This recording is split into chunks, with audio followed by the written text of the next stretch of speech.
Hello and welcome to Iron Issues, coming to you live on Spectrum Television. Of course, we're beaming live from Uyo, the very beautiful capital city of Akwa Ibom State. I am Francis Oyima Aided, and I'm delighted to be your anchor. Of course, on Eyes on Issues, we'll always look at some of the critical issues that bothers our health, our well-being, and of course, our growth and development as a people and as a country. Yesterday, we celebrated the World Spine Day, which is observed on 16th of October every year. Now, World Spine Day is observed to highlight the burden of spinal pain and disability around the world.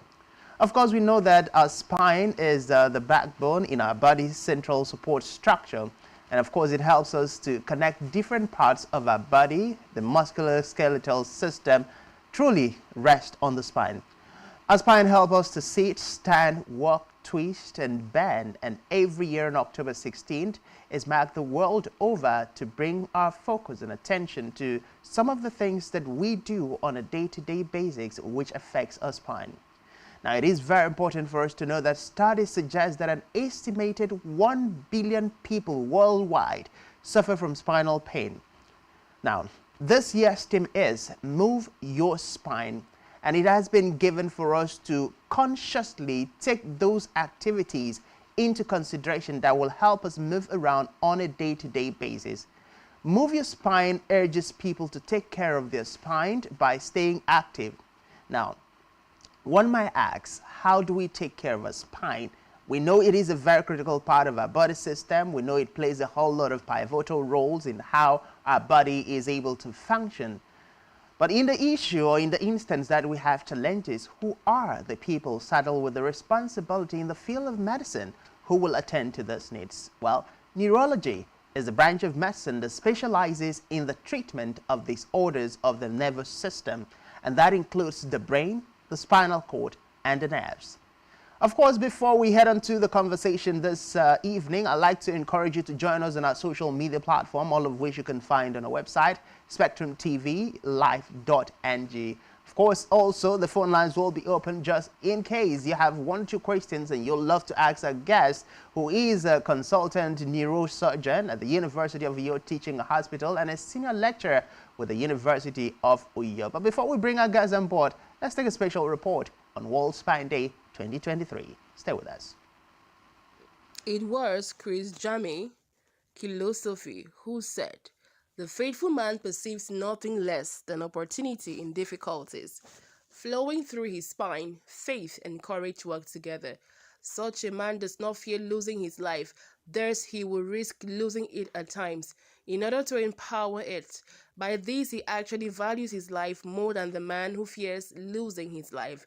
It is much like leaping from a window in order to avoid a fire, yet in that most crucial moment, knowing that God will appear to catch you."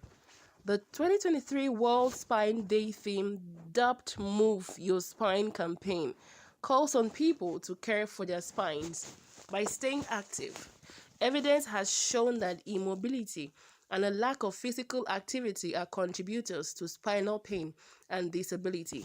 Move Your Spine therefore encourages people of all ages in all nations to get active and support their spinal health through movement. It is important to note that an estimated 1 billion people suffer with spinal pain, with 540 million people at any one time. Low back pain remains the leading cause of years lived with disability on the planet. It is also important to note that spinal pain and disability are more prevalent than cancer, stroke, heart disease, diabetes, and Alzheimer's disease combined. Undoubtedly, populations in many low and middle income countries often have limited or no access to conventional healthcare resources or dedicated spinal health professionals. Supporting populations and communities in self-managing their conditions is therefore paramount. Even in high-income countries, back pain afflicts millions of people, resulting in an enormous impact on industry and the economy. Effective management and prevention are therefore key, and this year's World Spine Day will be encouraging movement as part of this strategy. World Spine Day calls for greater global commitment to tackling spinal pain and disability by government, communities, and public health bodies. For spine health experts, World Spine Day provides a perfect opportunity to meaningfully contribute and proactively participate in your communities. Move Your Spine seeks to focus attention on the diverse nature of spinal pain and disability at home, in the workplace, in schools, and in our communities, while addressing movement across the life course.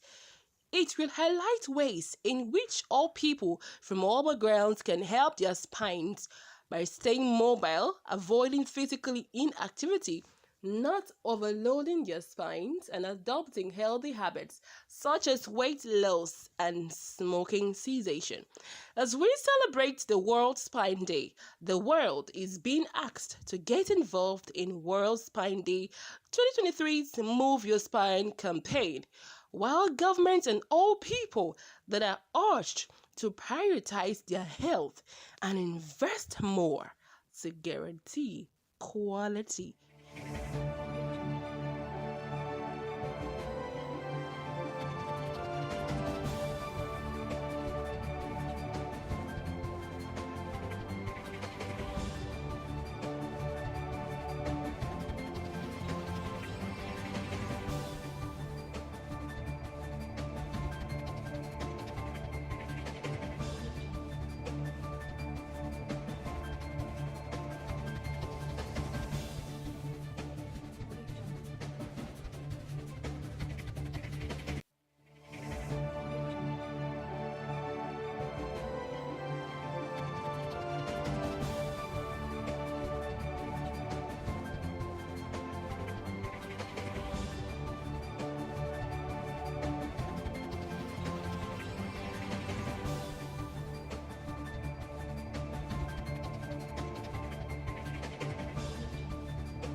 Very interesting exposition there for us to understand how important our spinal cord is to our overall well-being as an individual. Of course, the need for us to pay special attention to making sure that this part of the body is held and hearty. Of course, 24/7, that would mean being active and being able to avoid some of those things that we're going to reveal within the course of our conversation this evening that are possible or capable of causing harm to the spinal cord.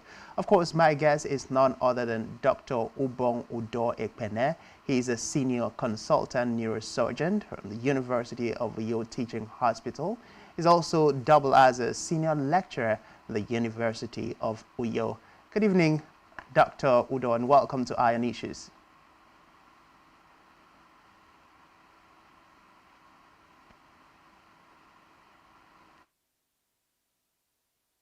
I think we're still trying to initiate and connect contact with Dr. Udo. But of course, just while waiting for Dr. Udo, let's look at a few things. Now, the things that we do on a day-to-day basis that, predisposes us to spinal cord injuries or spinal injuries. There are eating habits that we also have that we might not know that are causing harm to our body systems. And of course, you're also looking at some of those unexpected twists and turns in the course of life, such as accident, that can also cause severe damage to the spinal cord. Of course, this can happen in our home, this can happen in an office environment, it can happen while we are on the road, maybe, vehicular accidents. It can also happen even in the simplest way as how we sleep and wake up in our homes. So all of these issues, all of these areas are things that you and I need to pay serious attention to. But of course, I'm not going to be the one rolling out these expert counseling and advice for you to understand the enormity of actually prioritizing this aspect of your health. Of course, the neurosurgeon, Dr. Udo, he's going to join us, and as soon as we are able to initiate contact, we will be having these conversations. But I'd like to again urge you to join the conversations on our social media platform, all of which you can find on our website, spectrumtv.ng. I know that a lot of us are having issues, of course, with the estimated burden, billions of people having, one spinal cord problem or the other. I think one of conversations I've had this morning with an expert in the field has been the fact that most people do not even get to understand that they have a spinal cord injury. And sometimes people feel pains in their backs and some parts of their body, and they just literally feel like, oh, is as a result of exertion, this is as a result of stress. And so when we're able to, rest a little bit, that is going to go away. Definitely looking into other issues that will definitely affect, the overall well-being of your spinal cord. But just so we bring you a few tips on some of the things that, on your own you can look up and do while taking care of your body. Of course, you're looking at 11 tips that would help you, 11 tips that will help you stay healthy and keep your spinal cord healthy. Of course, the very first one, you are to make sure your spine gets proper rest when you are sleeping. Of course, use a firm or medium-term mattress and keep it naturally aligned. Of course, the second thing you have to do is to do core exercises to strengthen your abs and back muscles. You also look at getting good shoes, as they will provide a supportive base that helps the spine and body remain in alignment. You're also looking at taking massage sessions from time to time, as they can provide a number of therapeutic benefits. Of course, choose the right office chair and practice good posture while sitting is another thing that you can do. Match your pillow and your sleeping position. Your daily diet plays an important role in maintaining the health of your spine. So choose the food options like vegetables, fruits, meats, whole grains, and legumes. Use proper lifting techniques when you are lifting up objects to avoid running into some challenges with your spine. Of course, avoid excessive high impact activities and maintain optimum body weight. The last but not the least, where definitely this is for the ladies, wear supportive bra, and those are the few tips that we can bring to you, of course, that will help you on a day-to-day basis to actually ensure that your spinal cord is given priority in terms of maintaining health. We'll try to connect with Dr. Udo this evening. Of course, once we have him on the line, we'll be having this conversation.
police force, which is the only one allowed by grossly abused. Our governors have to share police powers with the president as stipulated by the Constitution. We do not have a federal government police force. We have the Nigeria Police Force, which shall be administered, organized, and supervised by the Nigerian Police Force. No, my lord, I want to say something. I want to say something here.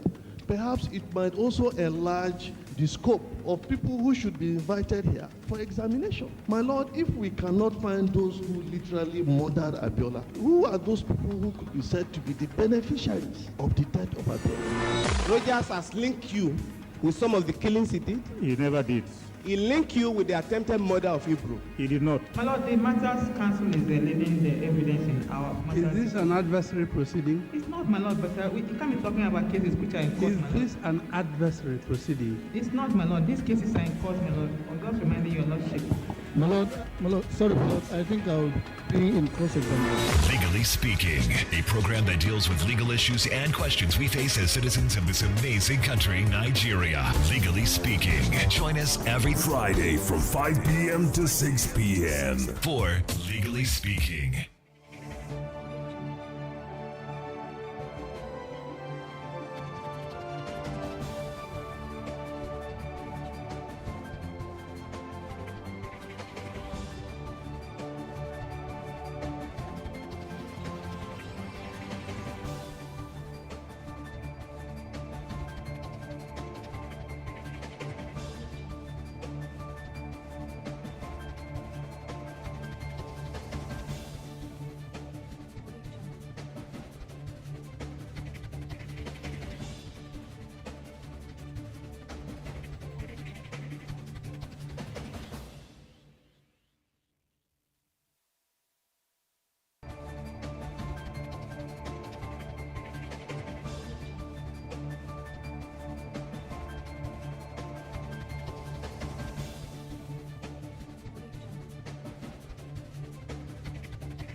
Welcome you back from that short pause. We had to ensure our contact with Dr. Ubong Udoekpene, Senior Consultant, Neurosurgeon, University of Uyo Teaching Hospital. Of course, he also doubles as a Senior Lecturer in the University of Uyo, who will be joining us on this conversation this evening. Of course, we are celebrating the World Spine Day, which was marked yesterday, and we are looking at issues surrounding the health of your spine. Good evening, Doctor. Welcome to Ion Issues.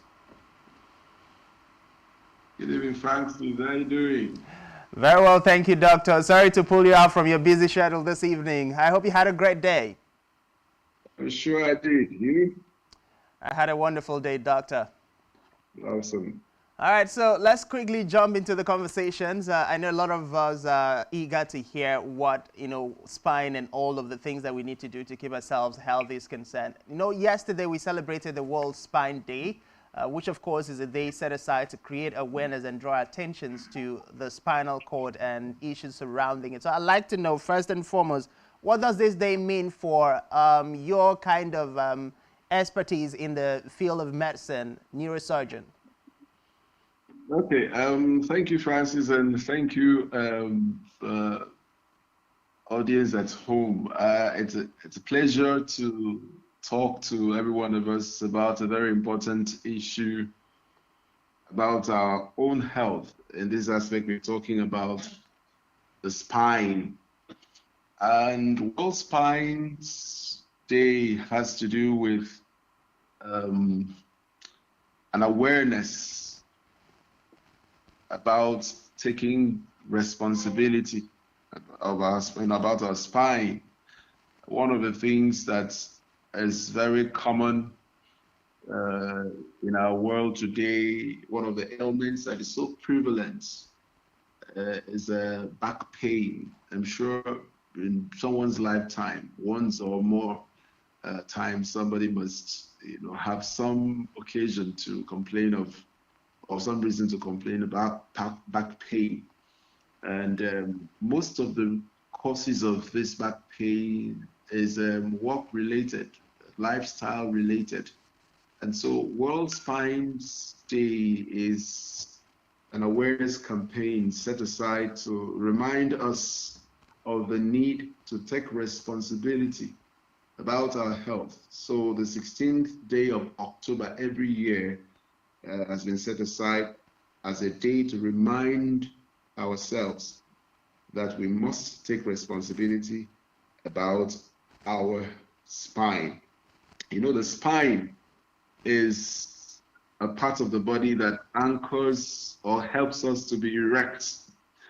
If you didn't have a spine in your body, then you will more or less be crawling on the floor. And what helps us to sit, what helps us to stand erect is the fact that we have a spine.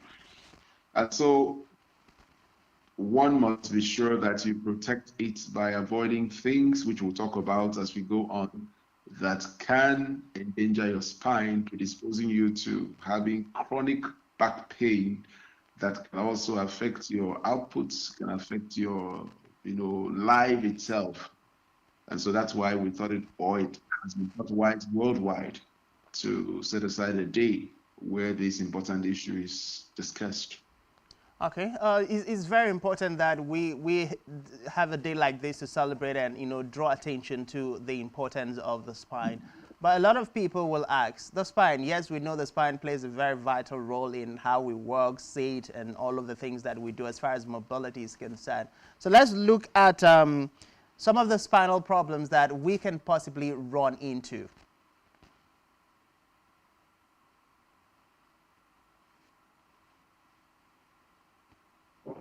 Hello, doctor, Are you with us?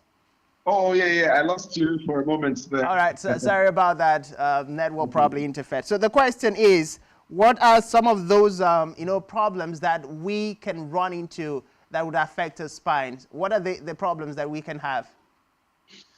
Okay, first of all, I think it would be important for me to highlight what the spine, is. Some people will be wondering, when we're talking about the spine, what is the spine? So simply put, spine is what you find, the bone you find on your back that extends from just below your head, your skull, down to your buttocks.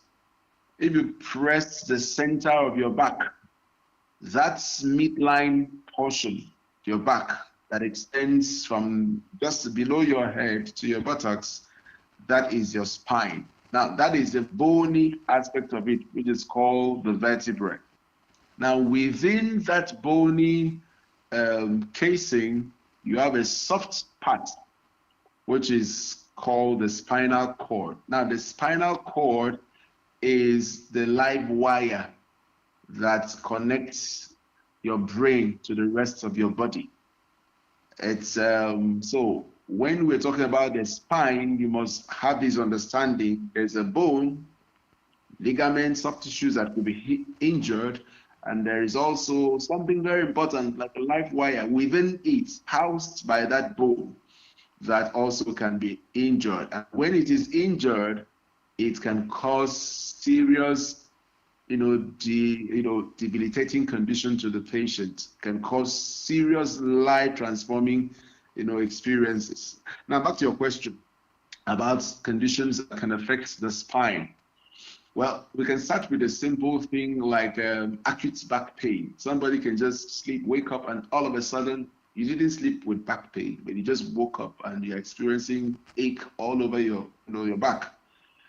Maybe it could be the neck, could be the upper back, could be the mid back or your lower back, but something that wasn't there when you slept. You just woke up and you discovered it, and that is very common. Sometimes it could be due to the kind of mattress you lie. It's a sagging mattress. It's something that is too soft and keeps your posture in abnormally placed while asleep, and you wake up because of those abnormal contouring of your spine. It results in that pain.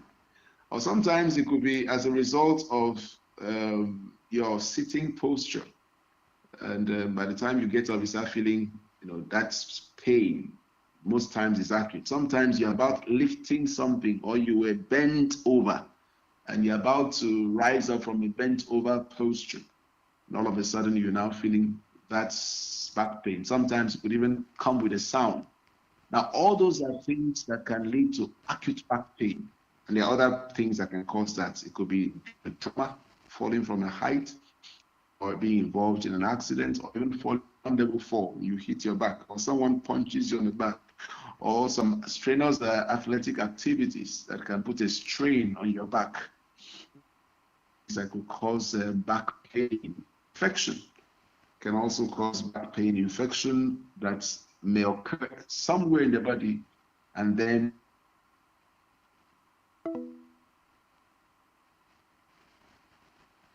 I think we've lost connection there with Dr. Usoro. Of course, we'll try to connect him back, and he has made some very salient point as to the possible ways that we can come down with back pain or issues that will affect our spinal cord and its health. Of course, from poor sleeping style or format, poor seating posture. You're also looking at accident and other things that possibly might affect that. These issues are things that sometimes we take for granted. I know a while long ago we had a different mattress company talking about the need for you to intentionally and deliberately choose the kind of mattress that you sleep or lie in on a daily basis. There have also been some innovations in the bedroom that has also brought about some of the innovative and advanced way to help us sleep properly, so that we do not get to run into issues with our body system as a result of poor quality mattresses and poor sleeping styles and format. But of course, as the doctor has said, all of these things from accident to poor sitting order are things that we as individuals need to pay priority attention to. When you look at the critical position or the role that the spinal cord plays in our day-to-day functions. I mean, literally, for you to be able to walk, to sit, to move around, you definitely need your spinal cord to be healthy and in one piece. And of course, these are concerns that we are raising the awareness today, just to make sure that you do not fall into the category of the billions of people the world over who are said to be going down with one spinal cord injury or the other. Of course, these in turn affects their moving around, it affects mobility, and also have an impact on their livelihood and ways of living. We'll take a short pause here while trying to connect back with Dr. Usoro. When we come back with that connection. All right. Okay. Welcome back, Doctor. Yeah, thank you. All right. Sincerely apologize for the network interference there. But let's come back. You talked about some of the things that we can do unintentionally that might expose us to, spinal cord or spinal injuries. Let's look at some of those things that people do intentionally, maybe some form of lifestyle habit that can also, pose a serious threat to the health of the spinal cord. Okay, so lifestyle, let me just finish with other causes and then we'll talk about lifestyle. All right, go ahead. I was talking about the infection that could affect the spine before I network interrupted. So infection, sometimes people who are intravenous drug abusers who share needles could have some infection, through the blood that can, be transmitted to the bone, not just the spine, different parts of the body, the bones in the body, and can lead to infection, spine of which is one of the victims, the culprits. So infection, it could also be some chronic infections like tuberculosis, some fungal infections, different kinds of infections, bacterial infections that can affect the spine and can lead to severe back pain. Tumor. There can be tumor that could affect when we say tumor, it means abnormal growth of tissues of the spine. Sometimes it may actually be a tissue away from the spine, which is a term we call metastasis. Metastasis simply means that those cells that proliferate abnormally, some of them may be transmitted through the blood, and they find its way and deposits, they find their way and deposits on the spine and begin to grow there. And that can lead to serious bone pain, sometimes bone destruction that can result in severe back pain. Sometimes as one ages, there's what it's called degenerative spine disease. It is like saying arthritis of the joints. The arthritis of the spine can also occur, leading to what some people popularly call spondylosis. Sometimes it could get so bad that it may compress the nerves, leading to some shooting pain that goes down the thighs, the legs, making walking difficult. If it is so bad, it can actually affect someone's ability to urinate, someone's ability to stool, someone's ability for males, achieve good erection. Sometimes it could actually affect the sensation in the lower limbs, and somebody may come down with inability to feel well, or numbness, or shooting pain that goes down the legs. All these are manifestations of things that occur in the spine. That is why it's very important. So to your question about lifestyle or behaviors that can cause someone to have this problem. Sincerely apologize, Nigeria's network providers. They're happening to us again. But of course, the doctor has made some very valid, concerns, and that draws my mind to about a hospital in Lagos State that transfuse on-screen blood into their patients. Just listening to Dr. now just brings to mind the enormous risks that people are exposed to by medical practitioners. Some medical practitioners who, in the quest to make so much money, would throw away caution and of course expose patients who go to seek health to other possible risks of health-related implications and challenges.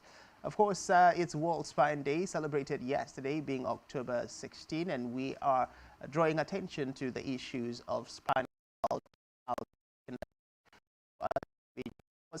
In the course of our conversations, we'll also be looking at some of the things that you can do as an individual. Just before we lost connection with the doctor, he was about fielding questions about some of the lifestyle habits, that people indulge themselves in that also may pose or can cause, damage in the short term or long term to the health of the spine. Welcome back, doctor. Thank you, Franklin. Sorry about the network. It's telling us we're in Nigeria. Yeah, but something will get past it. All right, let's get back to some of the lifestyle habits. Okay, so people that are very sedentary, most of their lives, they like sitting down, long hours, chief executives who can sit from morning till afternoon for hours, signing documents and attending meetings. Prolonged sitting can actually predispose to having back pain. That's why the theme of this year's World Spine Awareness campaign is move your spine. So it means be active. Obesity can also cause somebody to develop problems with the spine because the increased weight of the person puts so much pressure on the bone of the spine, as well as ligaments, tendons, all of those things that help the supportive elements of the spine. And then, of course, that can predispose to spinal problems. Lifestyle like lifting up heavy things, abnormal technique or wrong techniques of lifting, wrong techniques of sitting, wrong methods of lying. There are so many things that can cause somebody to develop this. Then, of course, we mentioned intravenous drug abuse. That itself can lead to predispose to bacterial infection affecting the spine, called discitis or spondylitis. And then, of course, there are some other infections. If you are exposed to somebody who has tuberculosis, you can actually contract the disease, and it may not just affect the lungs. It may, deposited on the spine, giving rise to what we call Pott's disease, a kind of infection, a tuberculous infection affecting the spine. Well, these are things that you can do, and of course, like trauma. Trauma I mentioned earlier can come from different in different ways. For instance, when we talk about spinal cord injury, something we discussed a few weeks ago, spinal cord injury can result from road traffic accidents, of course, which can be caused by wrong driving, either of the person involved or another person who is careless. Diving in a shallow stream. Somebody is not certain of the depth of a river and then, dives in, headlong. There's a tendency that you can injure your neck there. And I've seen lots of patients, several patients who have come down with spinal cord injury because of diving in shallow waters. Some people also walking on slippery floors, climbing trees with ropes, trees like palm trees or coconut trees with ropes that you can't vouch for the integrity. And then, of course, it breaks along or cuts along while the person is up there and falls and develops injury to the spine. And it's not just injury to the spine, the bony aspect of it. The fact that injury could damage the spinal cord so badly that the person becomes paralyzed for life, depending on where the paralysis is. It could be both limbs, lower limbs as in the legs, or if it's at the level of the neck, both hands and legs could be paralyzed. And the person may never recover from it for life. Scary reality there, doctor. Very scary reality in the event that happened. But let's come down to some of the very simple things you've mentioned. You've mentioned that, poor seating position can also contribute. And this is one part that we can easily control. So what is the simplest way or the best way for us to sit on a day-to-day basis? Because most of us, we have a work that takes 7 to 5 p.m. daily, and within the course of that work, we are being required to sit most times. So what is the best sitting, advice you would give us just before we head to other issues? Okay, well, it's better demonstrated than explained, but I can try to, see how much I can explain. All right, so now the best sitting position is, first of all, you must have a comfortable chair, a chair that is of reasonable height, and it also must have a backrest. May have an armrest, but the most important consideration, they must have a backrest. And when you are seated in the chair, you must sit such that your buttocks is touching the lowermost part of the backrests. In other words, if the seat has a backrest that is 90 degrees to the portion where you sit, your buttocks should be able to get to the angle between the vertical backrest and the horizontal portion where you sit. So you don't sit midway and then sag or have lay on the seat. That puts so much strain on your lower back. So, if it was something that it was a video or live coverage. I think we've gotten some pictures to replicate that. I think we'll just put some of those pictures up. But go ahead with the explanations. Okay, so, and then, of course, if you know that by nature of your job, you have to sit for hours, then it's always important that you take some short breaks. It doesn't mean you have to get up and walk far, all that. It's just getting up 1 minute, 2 minutes, 3 minutes, 5 minutes, stretch, and then walk around a little within the confines of where you're walking there, just to take some stretch breaks every 30 minutes to an hour. Or if 30 minutes is not feasible, an hour to 2, you take a short break, stand, stretch a bit, and all that. All is in a bit to be sure that you move your spine.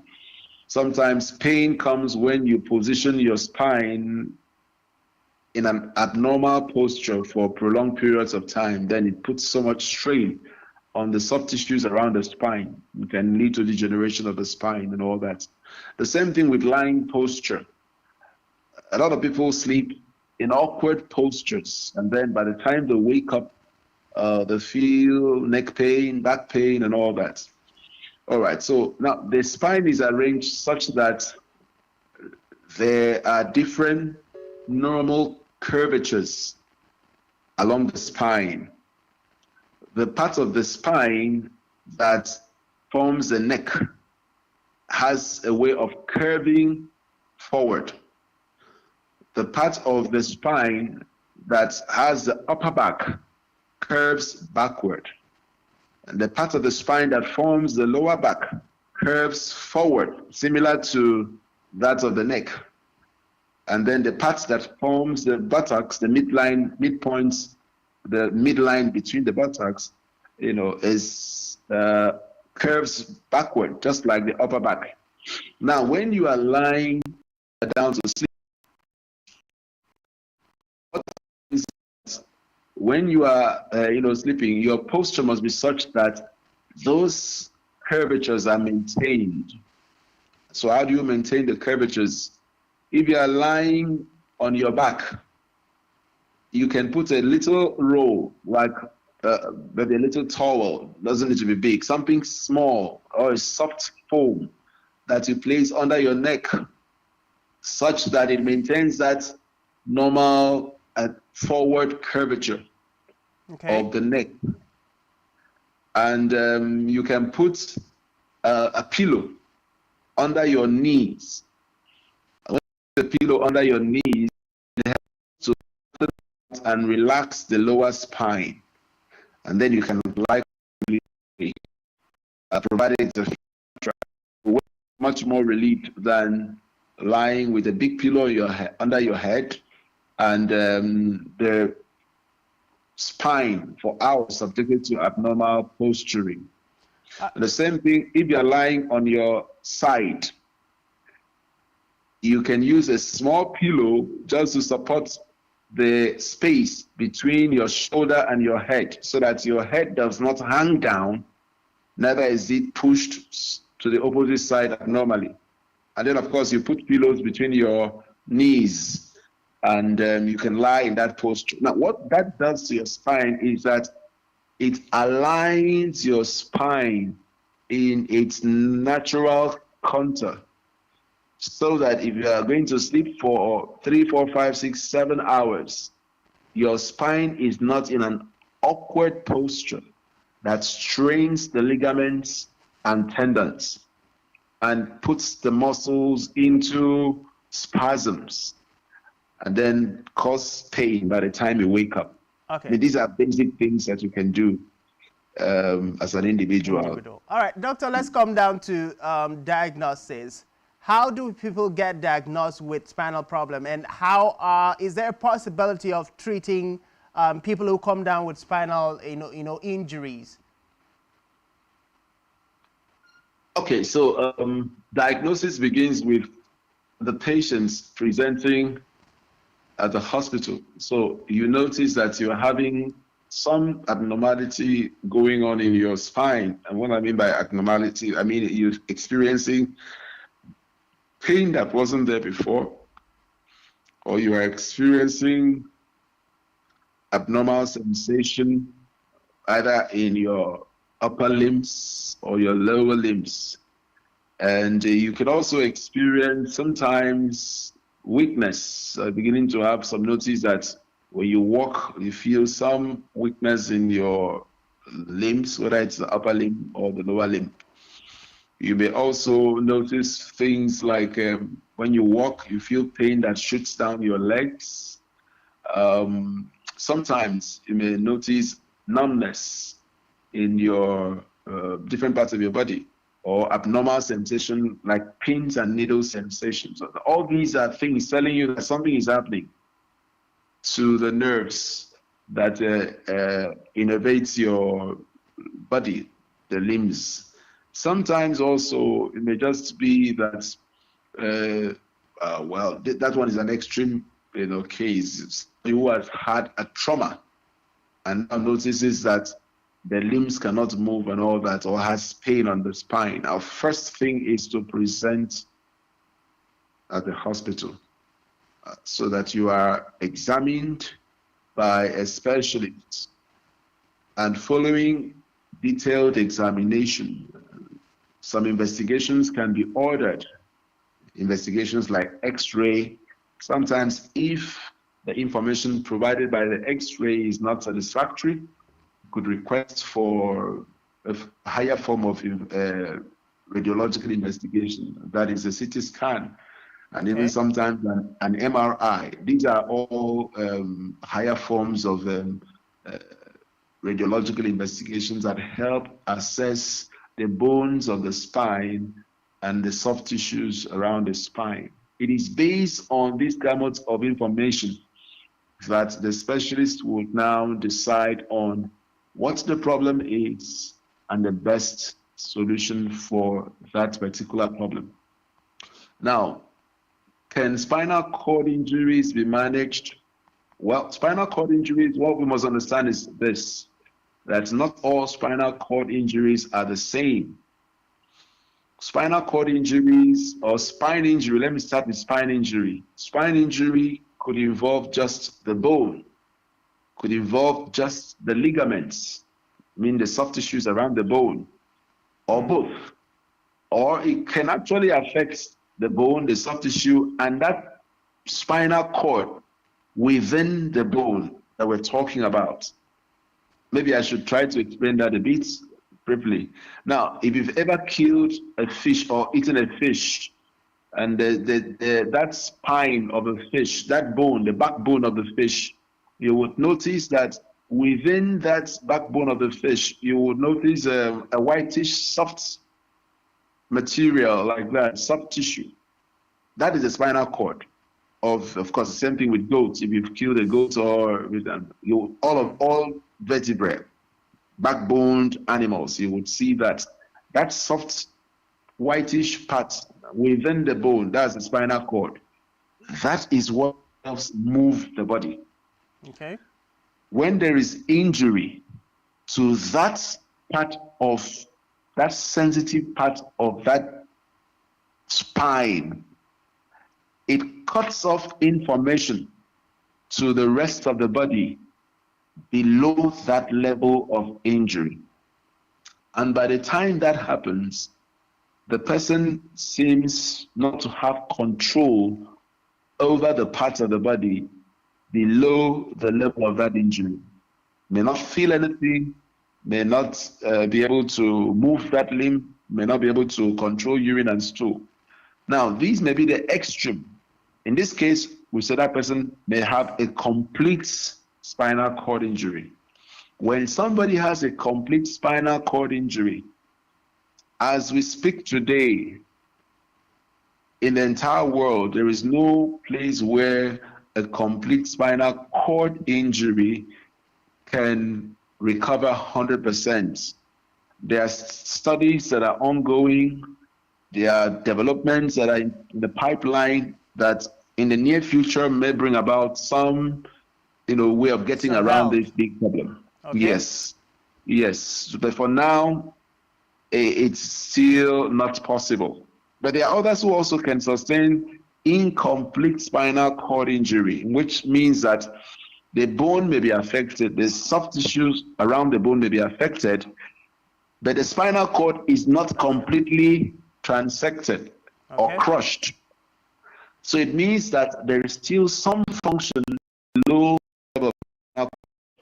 Now, patients that may go on to either fully recover or at least recover some of the function. Okay. If the bones are broken, the bones can be fixed. And I tell you, we do spine surgeries in Uyo here, many of them. And the ones that come in without having complete injuries can recover. Of course, you can't guarantee. Everything depends on to what extent the damage has been done. Damaged. Yes. So when the spinal cord is damaged, there are some functions that may not recover.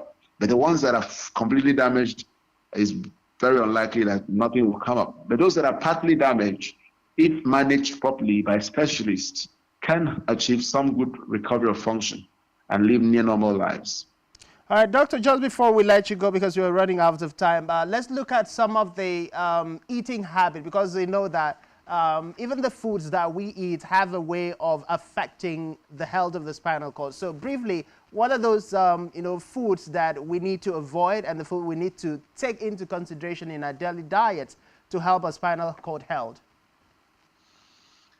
Well, spinal cord and food, there's really no strict correlation between food and spinal cord function.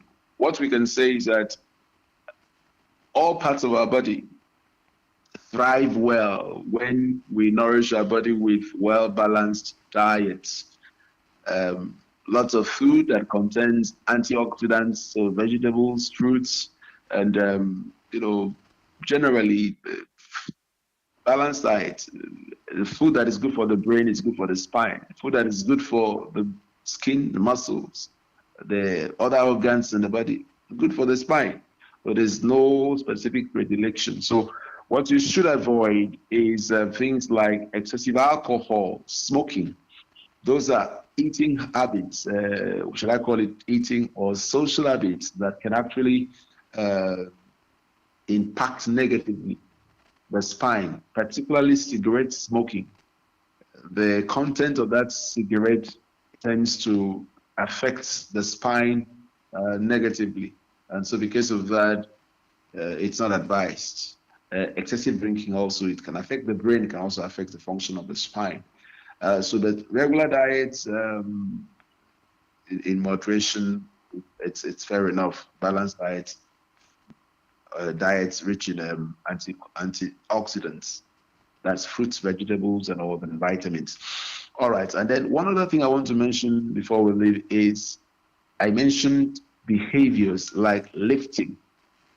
Okay. We've talked about proper sitting posture. We've talked about proper lying posture. Lifting also is another key cause of spine problems. Lifting techniques. Some people, now I wish again it was something that was face-to-face. Maybe definitely we'll look a special session with you and probably catch you off your busy schedule. But just briefly before we wrap up.